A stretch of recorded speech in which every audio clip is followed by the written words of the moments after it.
What should be the most important thing when you read a news story, watch a TV report, or listen to a radio news story?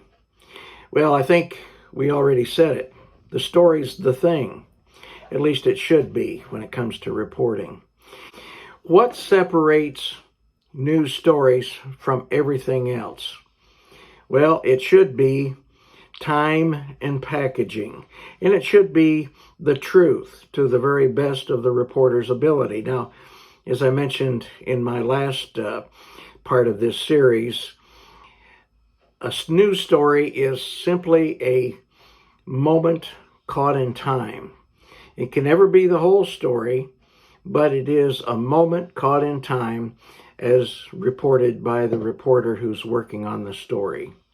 When you get right down to it, anything that you see in news, I'm not talking about commentary now. We have to separate those two because too many times commentary is thought to be news and news is thought to be commentary. And it's just a basic difference between what are facts and what are opinions. And too many times people don't realize that, I think. But at any rate, what it comes down to is all the information in a news story is available to anyone else who bothers to go looking for it.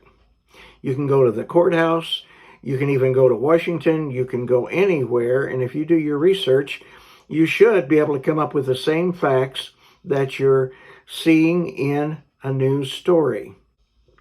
I used to like to watch the old TV show Lou Grant. And Lou Grant at one time said to a reporter, "You have a point of view on this story, don't you?"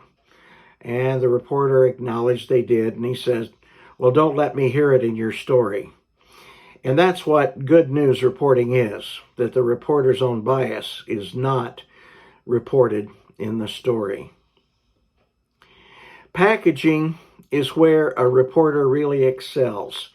In other words, telling the story, whether it be on television using graphics or whether it be on radio with sound bites from somebody's interview, or whether it be in a newspaper report. And if it's in a newspaper report, the news story should have many of the same elements of any well-told story. And that's important for young reporters to note. And I think that most of us would realize that that is the case. We're not going to pay attention to a story, a news story, unless it captures our attention, unless it really is a good story. It's easy to throw a bunch of statistics and numbers at the reader or the watcher, information that we're spoon-fed by politicians and government employees. When was the last time you were excited by a number story concerning government that you did or that you read? If you were glad to get it over with, or if you said, well, let's see what's going on the comics page or the sports page, and didn't read the whole story, then that reporter failed to keep your interest. He refused to tell you, or she refused to tell you, a good story. Reporters have to compete with television. They have to compete with the best novel writers. They have to compete with anyone who knows how to tell a good story. I'd like for you to look to Humphrey Bogart to use another illustration from the media.